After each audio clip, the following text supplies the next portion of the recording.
கணவர் வந்து எங்களை விட்டு பிரிஞ்சு வேற திருமணம் செஞ்சுட்டாரு. இப்போ கரடி நாட்டில் இருக்கிறாரு. எனக்கு 2 பிள்ளைகள். அவர் விட்டுட்டு போய் இப்போ 6.5 வருஷம் எங்களை பிரிஞ்சு நாங்கள் தனியாக வாழ்ந்து வாரோம். 6.5 வருஷம் இந்த இவர் வந்து பிறந்த 3 மாதம் பிரிஞ்சேன். நான் தனியாக வாழ்ந்துட்டு வரேன். நான் கூலி வேலைக்கு போய்த்தான் பிள்ளைகளை வளர்க்குறேன். நான் நிறைய பிரச்சனைகளை சந்திச்சிருக்கேன். ஒரு உதவி என்று கேட்டு போனாலும் அப்போ அவங்க வந்து ஏதாவது உதவி செஞ்சால் பார்க்குற சனம் தப்பாக இருக்காங்க. இப்போ கஷ்டங்கள் தனியாக வந்து வாழ்வது மிகப்பெரிய கஷ்டம். எனக்கு எந்த உதவியும் இதுக்குள்ளே இல்லை. எனக்கு சொந்த பந்தங்கள் யாரும் எனக்கு இல்லை. நான் தான் வாழ்ந்து வரேன் இந்த பிள்ளைகளோட. எனக்கு இப்போ ஒரு ஹாஸ்பிட்டலில் போய் வருத்தம் வந்து நிற்கிறது, இவங்களை விட்டுட்டு போய் நிற்கிறது எனக்கு ஏலாது ஒரு பேரும் இல்லை. இப்போ காய்ச்சல் வந்து கூட நான் வீட்டில் சரியாக ஏலாமல் கிடந்தேன். நான் இவரை விட்டுட்டு போயிட்டு நிற்கிறது எனக்கு எந்த உதவியும் இல்லாமல் நான் வீட்டுக்குள்ளேயே வச்சு கடையில் கனடோல வாங்கி போட்டு காய்ச்சல் விட்டது. இவர் திடீரெண்ட மாதிரி அண்ணா ஒரு நாள் பாத்திரம் போனார், ரத்தமாக போனார். அப்போ நான் பார்த்தீங்கன்னா இப்படி வருதுன்னு இருக்காங்க. நான் வந்து யோசிக்கல பெருசாக நோம்பலாக போனது சரியானு விட்டுட்டேன். அடுத்த இடம் போக்கில் நின்று பார்த்து ரத்தமாக போகிறாரு. இப்போ பக்கத்து வீட்டில் கூப்பிட்டு காட்டினேன், இப்படி தம்பி பாத்திரம் போகிறேன். அவங்க சொன்னாங்க உடனே ஹாஸ்பிட்டல் கொண்டு போனாங்க.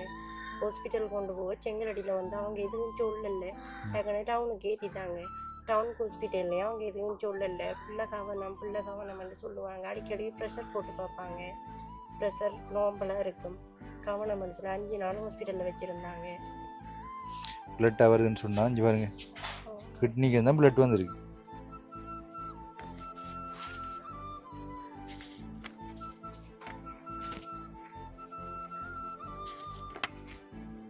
இந்த கிட்னியோட சம்மந்தப்பட்ட பிரச்சனை அது.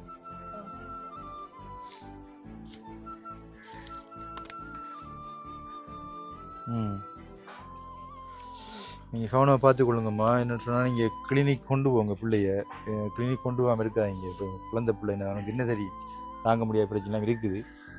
சமூகத்தில் ஒரு தனிமையான பெண் வாழ்கிறேன்னு சொன்னால் இவ்வளோ கஷ்டம், பாதுகாப்பு இல்லை, பல பல பிரச்சனை உங்களுக்கு தெரிஞ்சிருக்கும். அப்படியான பிரச்சனை நிறைய சொல்லியிருந்தாங்க. அப்போ வந்து வீடியோவில் சொல்கிறதுக்கு தயங்குறாங்க. ஏண்டா அவங்களுக்கு திரும்பவும் ஒரு பாதுகாப்பு சம்மந்தமான பிரச்சனைகள் வரலாம் என்றதுக்காக வேண்டி அவங்களோட பாதுகாப்பு கருதி எல்லாத்தையும் சொல்கிறது மறுக்கிறாங்க. அப்போம்மா நீங்கள் வந்து பயப்படாதீங்க, தைரியமாக இருங்க. வணக்கம். இப்போ நான் எங்கே நிற்கிறேன்னு பார்த்து சொன்னால் இலங்கையில் மட்டக்களப்பு மாவட்டத்தில் செங்கலடி அம்மன்புரம் என்கின்ற இடத்துல நிற்கிறேன். இங்கே வந்து பார்த்தீங்கன்னு சொன்னால் ஒரு தங்கச்சி வந்து ரொம்ப கஷ்டப்படுறாங்க என்றதை நிறைய பேர் சொல்லியிருந்தாங்க. அவங்க கூட கோல் பண்ணி எனக்கு கேட்டுருந்தாங்க உதவி செஞ்சாங்கன்னு சொல்லி. என்ன உதவின்னு கேட்டால், முதலாவது எங்களுக்கு மனசில் கூட இல்லைன்னா நான் ரொம்ப கஷ்டப்படுறேன், எப்படியெல்லாம் கஷ்டப்படுறேன்னு சொல்லி வந்து பாருங்க அப்படின்னு சொல்லியிருந்தாங்க. பார்த்தீங்கன்னு சொன்னால் நான் வந்து இந்த குறுகிய காலத்துக்குள்ளே நிறைய டாய்லெட் மலசல கூடம் கொடுத்துருக்குறேன். அதெல்லாம் வந்து வன்னி மைந்த தளத்தினூடாக கிடைச்ச மலசல கூடங்கள். அதெல்லாம் வந்து இந்த யூடியூப்பில் போடலை. அப்போ வன்னி மைந்தன் தளத்து யூடியூப்லாம் போட்டுக்கிறோம். பார்த்தீங்கன்னு சொன்னால் அதனால் வந்து நான் தொடர்ந்து கண்டினியூவாக வீடியோ போட இல்லாத நிலைமை. பார்த்தீங்கன்னு சொன்னால் சந்திவெளி பாலியெடுத்துனாவில் 1 வருடங்களுக்கு முதல் 12 மனசுலகம் கொடுத்துருப்பேன். அப்போ அவங்க நிறைய மனசுலகம் தேவைப்படுகின்றபடினால வன்னி மைந்த தளத்தினூடாக நான் போய் கேட்டிருப்பேன், உதவி கேட்டிருப்பேன். அப்போ அதில் வந்து பாலியெடுத்துனாவில் 2 மனசுலூடங்கள் வன்னி மைந்த தளத்தினூடாக கிடைக்கப்பட்ட மனசுலகம் கட்டியிருப்பேன். முதலாவது மனசுலூடம் வன்னி மைந்தன் அண்ணாவின் நிதி உதவியூடாக கிடைச்ச மனசுலகம். 2வது ஜெர்மன் அக்காட உதவியோட கிடைச்ச மனசுலகம். 3வது மனசுலகம் எங்கன்னு பார்த்தீங்கன்னா உருகாமத்தில் ரஞ்சன் அண்ணாட மனசுலகம். 4வது மனசுலகம் வாணன் அண்ணாட மனசுலகம். 5வது மனசுலகம் பார்த்தீங்கன்னா பங்கடாவடியில் வாணன் அண்ணாட மனசுலகம் கொடுத்துருப்பேன். அப்போ அதுக்கு பிறகு வந்து 6வது மனசுலகத்தின் நிதி தான் என் கையில் இருக்குது. இதோட வந்து வன்னிமந்திரத்தினோட பயணிக்கின்ற உறவுகள் பணம் நிதி உதவி முடிந்து விட்டது சொல்லலாம், நிறைவடைந்து விட்டது. அப்போ தொடர்ந்து உதவிகள் கிடைக்கும் நான் உதவி செய்வேன். பார்த்தீங்கன்னு சொன்னால் இன்றைக்கு 6வது மனசுலகத்துக்கான யாருக்கு அந்த மனசுலகத்தை கொடுக்க போகிறோம் என்றதை நீங்கள் பார்க்க போகிறீங்க. அது என்னுடைய யூடியூப்பில் நான் போடுறேன். என்னன்னு சொன்னால் இவங்களுக்கு வேறு தேவைகளும் இருக்கின்றபடினால இவங்க வந்து உண்மையில கஷ்டப்படுறாங்க, இவங்களுக்கு வேறு தேவைகளும் இருக்குது. உண்மையில இப்படியான வாழ்க்கை வாழ்ந்தவங்க என்றதை அவங்க சொல்லுவாங்க, கேளுங்க. உண்மையில நானே கண் கலங்கிட்டு இவ்வளவு பிரச்சனை மத்தியில் வாழ்ந்து கொண்டு இருக்கிறாங்கன்றதை நீங்கள் பார்க்க போகிறீங்க. ஏன்னா இப்படி எங்கட சகோதரம் இப்படி இருப்பாங்க சொன்னா யாருமே தாங்க மாட்டோம், அவ்வளோ வேதனையா இருக்கு. அப்போ நாங்கள் வாங்க அவங்களுக்கு என்ன பிரச்சனை எப்படியான சூழ்நிலை இருக்கிறாங்கன்றத பார்ப்போம். நாங்கள் ஆல்ரெடி வந்து மலசல் கூடத்துக்கான கல்லுகள் மண்ணுகள் எல்லாம் பறிச்சிட்டோம். இப்போ பறித்த பிறகு மழை பெஞ்சிட்டு 4-5 நாளாக சரியான மழை பெஞ்ச பிறகு இன்றைக்கு தான் கொஞ்சம் வத்தி இருக்குது. அப்போ மழை பெஞ்சு 5 நாட்களுக்கு புறம் வந்து இப்போ பொருட்களை பறித்தது ஒரு கிழமைக்கு மேலே இப்போ வந்து மழை பெஞ்சபடினால நாங்கள் வந்து இன்றைக்கு வந்திருக்கோம். இந்த மண்ணெல்லாம் பறிச்சு ஆச்சுது, மண்ணுகள் எல்லாம் கிடக்குது. மழை இதெல்லாம் சரியான மழை தண்ணி இந்த வளவுக்குள்ள. அப்போ கொட்டும் 2 கொட்டி இருக்குது. இந்த கொட்டை பற்றியும் நான் கதைப்போம் வாங்க. தங்கச்சி வாங்க, எப்படி இருக்கிறீங்க? இருக்கிறீங்களா? ஓகே. இப்போ நம்ம வந்து உங்களோட பிரச்சனையை பற்றி கதைப்போம். என்ன வெயிலாக இருக்கு, உங்களை பக்கம் வந்துட்டு காய்ப்புமா, வீட்டுக்குள்ளே இருக்கா இருக்குன்னு. சரி, ஓகே, உங்களை பக்கம் வந்து காய்ப்புமா. மீண்டும் ஒரு முறை அன்பானவர்களுக்கு வணக்கத்தை தெரிவித்து கொண்டு இந்த தங்கச்சி தான் நாங்கள் பார்க்க வந்திருக்கோம். தங்கச்சியோட சூழ்நிலையை பார்த்தீங்கன்னு சொன்னால் உண்மையில வேதனையாக இருக்குது. ஏன்னு சொன்னால் இவங்க வந்து தனியாக இருக்கிறாங்க, கணவர் இல்லை, 2 பிள்ளைகள். இவருக்கு எத்தனை வயசுமா?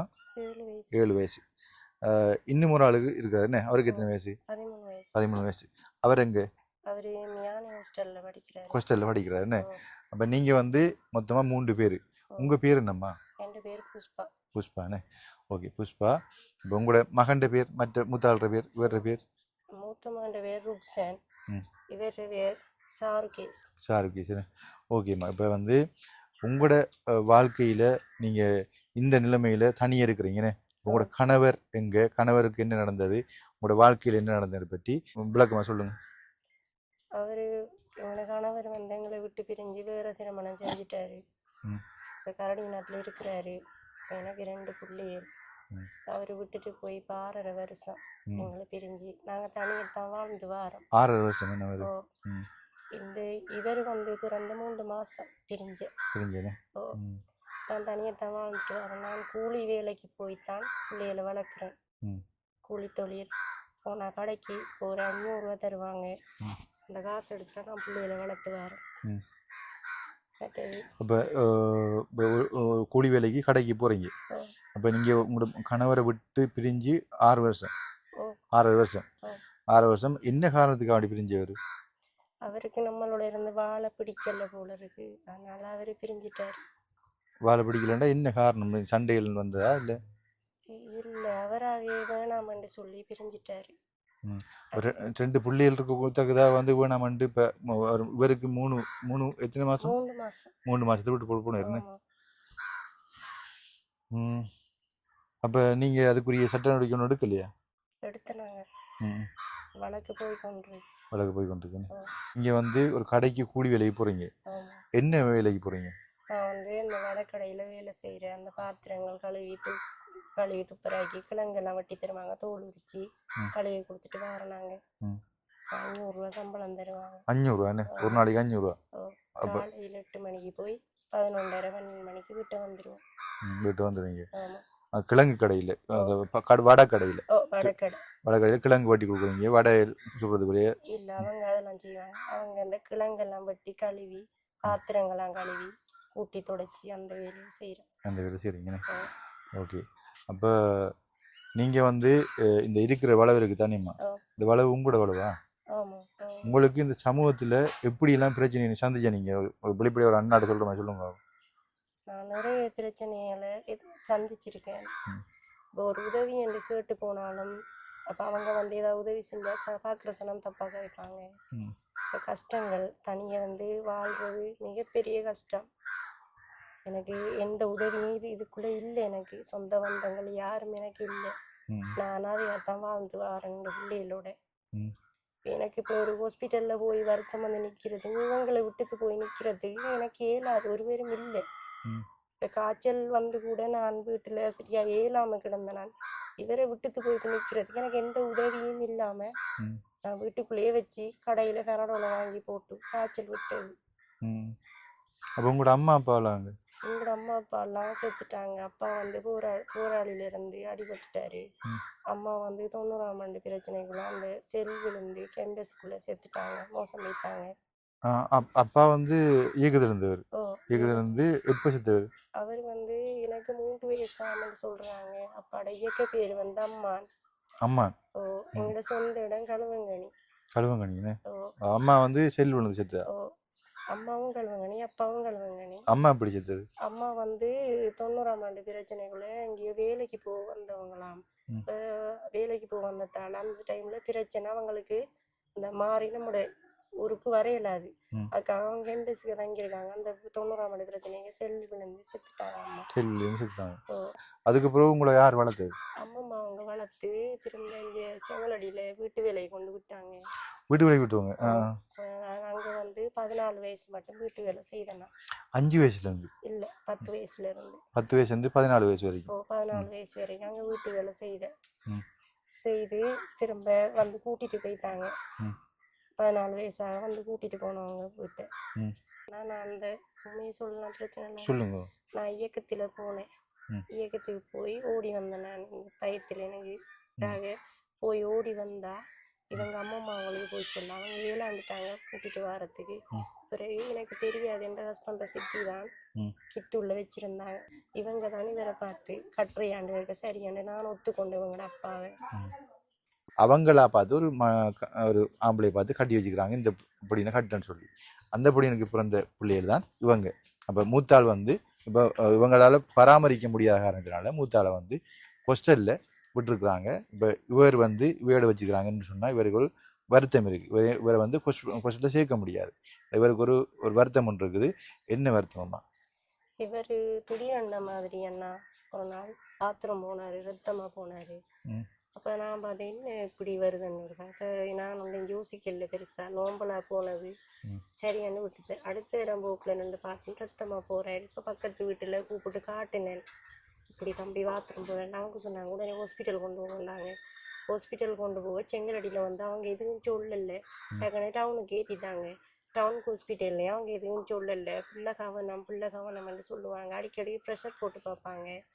ப்ரெஷர் நோம்பலாக இருக்கும், கவனம்னு சொல்லி 5 நாள் ஹாஸ்பிட்டலில் வச்சுருந்து திரும்ப டிக்கெட் வெட்டி அனுப்பிட்டாங்க. அனுப்பி திரும்ப ஒரு 6 மாதத்துக்கு பிறகு திரும்ப ஒருக்கா போனார். இங்கே கொண்டு செக் பண்ண டவுனுக்கு அனுப்புனாங்க. அனுப்பி திரும்ப அங்கேருந்து 2 நாளையில் சரி வந்துட்டு பிறகு வந்துட்டேன். கிளினிக் போட்டு தந்தாங்க. எனக்கு கஷ்டம், இவரை கொண்டு போய் நான் வேலைக்கும் போகணும், இவரையும் பஸ்ஸில் கொண்டு போகணும். அதனால் நான் கொண்டு போகல. ஒரு 3 மாதம் கிளினிக் போயிட்டு நான் அப்புறம் நிப்பாட்டிட்டேன். சரி வந்துட்டு தானே நின்றுட்டீங்க. இப்போ உங்களுக்கு போகிறதுக்கு வரதுக்கு வசதி இல்லை, கிளினிக் கொண்டு போயிடாது. இப்போ நீங்கள் அண்டைக்கு உழைச்சாதான் சாப்பிடலாம். 500 ரூபாய்க்கு கடைக்கு வடக்கடைக்கு போனதான் அந்த 500 எடுத்து பிள்ளை சாப்பாடு நீங்கள் சாப்பிடலாம். அதனால் வந்து கிளினிக் போகிறதுக்குரிய சந்தர்ப்பம் கிடைக்கல. இப்போ கிளினிக் போட்டு ஒரு மாதத்துல 2-3 நேரம் போக வேண்டி வரும். ஒவ்வொரு மாதமும் போட்டு தந்துருக்கேன். ஒவ்வொரு மாதம் கடைசியில் வியாழக்கிழமையில இவரை கிளினிக் கொண்டு போகணும். அவங்க சொன்னாங்க இவருக்கு வயிற்றுக்கு வலிக்குது, ஏதாவது பிரச்சனைன்னு சொன்னால் நீங்கள் அங்கே கொண்டு போவேனா உடனடியாக டவுனுக்கு கொண்டு வாங்க, 28ஆம் போட்டுக்கு கொண்டு வாங்கன்னு சொல்லியிருக்காங்க. அதுக்கு ரிப்போர்ட்லாம் இருக்குது தானே உங்கள்கிட்ட? ஆமாம் இருக்கா? எடுங்க.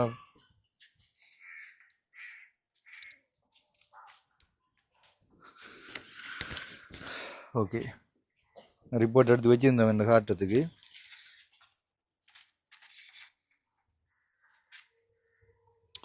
பார்த்தீங்களா, கிட்னியோட சம்மந்தப்பட்ட பிரச்சனை. அது பிளட்டாக வருதுன்னு சொன்னால் இங்கே பாருங்க, கிட்னிக்கு தான் பிளட் வந்துருக்கு.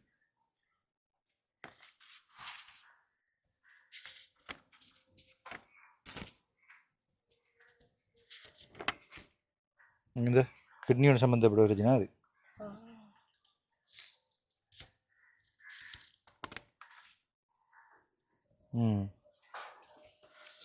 நீங்கள் கவனமாக பார்த்துக்கொள்ளுங்கம்மா. என்ன சொன்னால் நீங்கள் கிளினிக் கொண்டு போங்க பிள்ளைய. கிளினிக் கொண்டு போகாமல் இருக்காதீங்க. இப்போ குழந்தை பிள்ளைன்னு அவனுக்கு என்ன தெரியும், உடனடியாக அந்த கிளினிக் போகிற டைமுக்கு கொண்டு போங்கம்மா ப்ளீஸ். சரியா? அப்போ வந்து இப்போ தம்பி இப்போ நோவுதா? இப்போ உங்களுக்கு நோவுதா? போகல சில டைமில் சொல்லுவார், அம்மா இங்கே நோவுதுன்னு சொல்லுவார். ஆனால் வயிற்றை பாருங்க, செவிங்கி போயிருக்கு, வயிறு பெருசாக இருக்குல்ல. அவருக்கு அப்படி தான் இருக்கிறது வளமையாக அப்படி இருக்குது. ஆனால் வயது பாருங்க, உடம்புக்கு ஏற்ற வயிறு இல்லை, வயிறு பெருசாக இருக்குது. வயிற்றுல நோவுதா? பூ நோவுதா? இருந்துட்டு நோவுது வயிற்று கண்டுவாரு சொல்லுவா. நான் இங்கே ஒன்று மருந்து எடுக்கிறேன், காசுகள் கிடைக்கும், சோமா டாக்டர்கிட்ட ஒன்று மருந்து எடுக்கிறவரு. அந்த கிட்டடியில் நான் அவரை இங்கே செங்கடி தம்பியோட பேர் என்ன பூ? சாரிகேஸ். சாரிகேஸா? உங்களுக்கு வயிற்றுக்குள்ளே குத்துறதா? இல்லை, ஒரு குத்துறலையா? சூப்புக்குள்ளே பிளட் வந்தா உங்களுக்கு இந்த கதைங்க நம்ம எத்தனை ஆண்டு படிக்கிறீங்க? 2ஆம் ஆண்டு. 2ஆம் ஆண்டா? பயமா இருக்கா மாமா பார்க்க இல்லையா?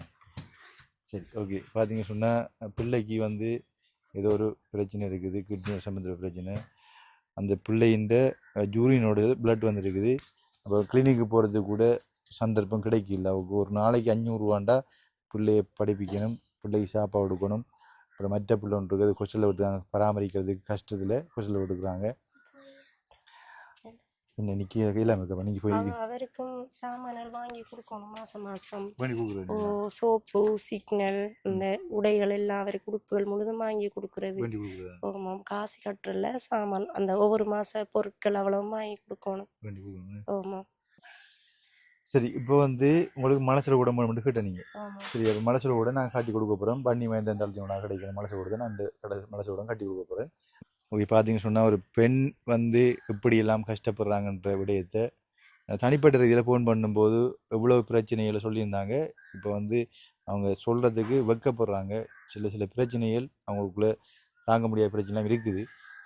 சமூகத்தில் ஒரு தனிமையான பெண் வாழ்கிறேன்னு சொன்னால் இவ்வளோ கஷ்டம், பாதுகாப்பு இல்லை, பல வித பிரச்சனை உங்களுக்கு தெரிஞ்சிருக்கும். அப்படியான பிரச்சனை நிறைய சொல்லியிருந்தாங்க.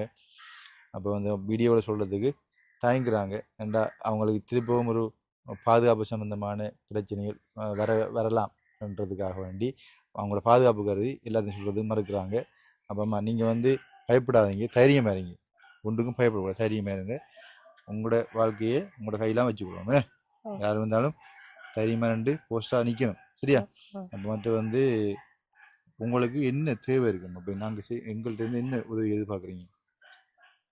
ஏதாவது எனக்கு வந்து நான் வடக்கடைக்கு போகிறேன், 500 ரூபா தான் எனக்கு சம்பளம்.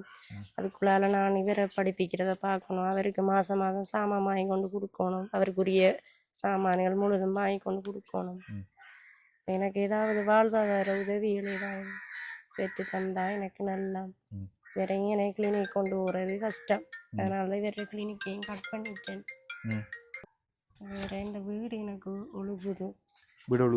இது வந்து சொலிக்கிற ஒன்றும் அடிக்கல, உள்ளுக்குள்ளெல்லாம் அந்த கைமரங்களெல்லாம் உளுத்து கொட்டுப்படுது. அவரும் மேலால தான் வச்சு கட்டியிருக்கிறாங்க. இந்த வீடு எனக்கு திருத்தி தந்தா உங்களுக்கு புண்ணியமா போகும்.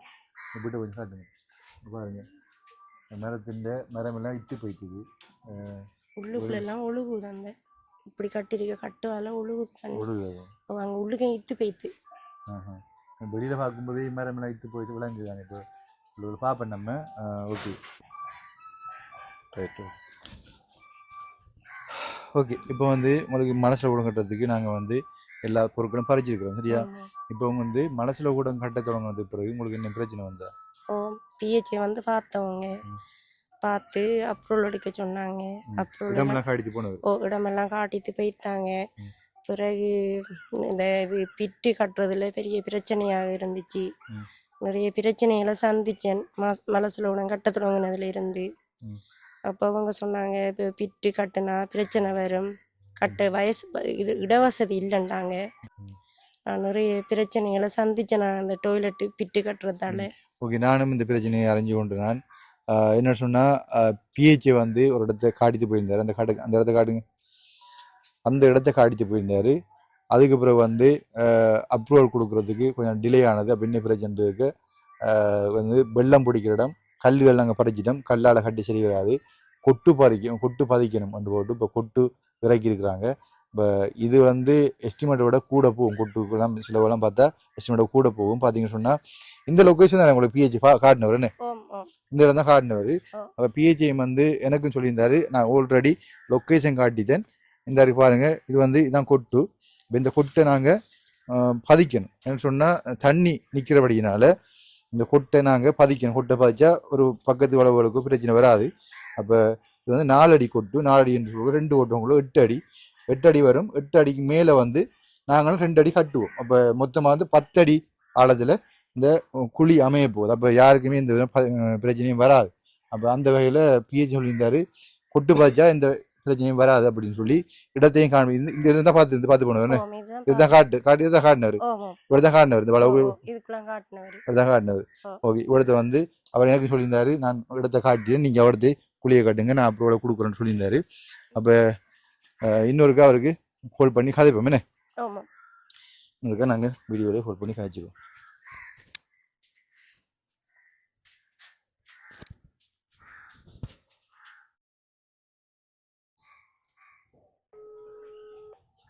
சரியா டைம் வந்து 12:30 சிலவில் பிஸி அனுப்பார் உண்மையிலே அவர் எனக்கு கால் பண்ணி நேற்று முன்னாடி தான் கால் பண்ணி காய்ச்சினான் நான் ஆல்ரெடி லொக்கேஷன் காட்டிட்டேன் அவர் சொன்னேன்ட்டு நான் லொக்கேஷன் காட்டிட்டேன் இதுக்கு மேலே லொக்கேஷன் இல்லை அந்த அந்த இடம் தான் சூட்டபிள் உங்களால் சொன்னவர் சரியா இப்போ நீங்கள் வந்து தனிமையாக இருக்கிறீங்க அப்போ அவர் சொல்லியிருந்தார் கஷ்டப்படுறாங்க எந்த பீஸ் கூட எனக்கு தேவையில்லை அப்படின்னு சொல்லியிருந்தாரு என்னோட எல்லாம் இருக்குது மற்றது வந்து பக்கத்தில் லெட்டர் கேட்டேன் நான் இவங்கள்ட்ட சொன்னேன் நீங்கள் ஒத்துக்கொண்டுதீங்கன்னு சொல்லி எனக்கு ஒரு கடிதம் தாங்க என்று சொல்லி பின்னரம் தாரன் இருக்காங்க அப்போ அதையும் வந்து நாங்கள் பார்ப்போம் என்னென்னு சொன்னால் ஒரு தனிமையாக இருக்கிற ஒரு பெண்ணுக்கு வந்து நாங்கள் வந்து எவ்வளவு சப்போர்ட் பண்ணணும் அந்த சப்போர்ட் பண்ணணும் டிஎஸ்எஃப்ஸாலேயோ இல்லை பிரேச எம்ஹெச்ஓ போய்ஸாலேயோ எந்த வகையிலையும் நாங்கள் வந்து அவங்களுக்கு எவ்வளோ முடியுமோ அவ்வளோ உதவி செஞ்சு கொடுக்கணும் அந்த வகையில் வந்து இவங்களுக்கு மனசில் கொடுக்குறது பெரிய ஒரு நன்மையாக அமையும் ஏன்னா அவ்வளோ கஷ்டப்படுறாங்க சார் இந்த நீங்கள் செங்கல்ல உங்களோட பேர் என்னமா புஷ்பராணியாக கொடுத்த லொக்கேஷன் சரியான சார் நம்ம இந்த டாய்லெட்டுக்கு கொடுத்த லொக்கேஷன் சரியான சார் நான் இந்த இந்த இதில் நான் நேற்று காய்ச்சி நான் உங்களோட அதான் நான் தான் டாய்லெட் கட்டி கொடுக்குறேன் நான் தான் டாய்லெட் கட்டி கொடுக்குறேன் ஓ என்னோட காய்ச்சல் நீங்க நேற்று அப்ப என்னடா சார் இந்த என்னன்னு சொன்னா இந்த நீங்க கொடுத்த லொக்கேஷன் வந்து அதே லொக்கேஷன் மாற்றம் இல்லையா சார்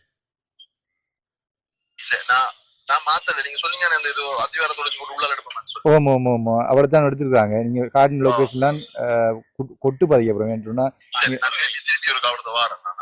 வந்து பாருங்க சார் நல்லா சரி சரி ஓகே அப்போ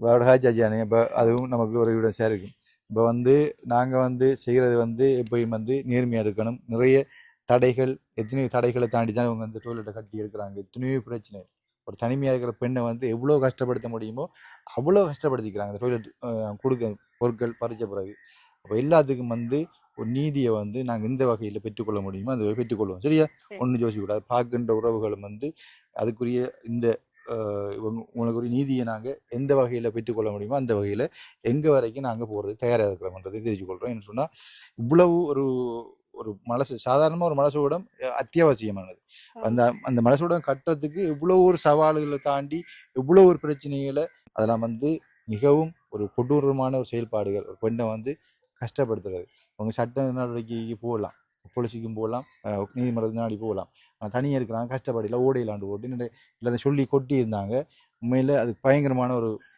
நிகழ்வாக இருந்தது எல்லா நிகழ்வும் கேட்கும்போது நீங்கள் கஷ்டம் ஆனால் பிஹெச்சி சொல்லியிருந்தாரு உண்மையில் பாவம் நான் என்னால் முடிஞ்ச உதவியில் செஞ்சு கொடுக்குறேன்னு சொல்லி அவர் ஃபீஸ் கூட எடுக்கல அவர் நன்றி சொல்லணும் நம்ம ஓகே அவர் காட்டின லொக்கேஷனில் நாங்கள் பதிப்போம் என்ன கொட்டை பதிச்சு போட்டு கோயிலில் கட்டும் நாளைக்கு மீசம் வருவாங்க நாளைக்கு வந்து 4-5 நாளில் நாங்கள் கோயிலில் கட்டி கொடுப்போம்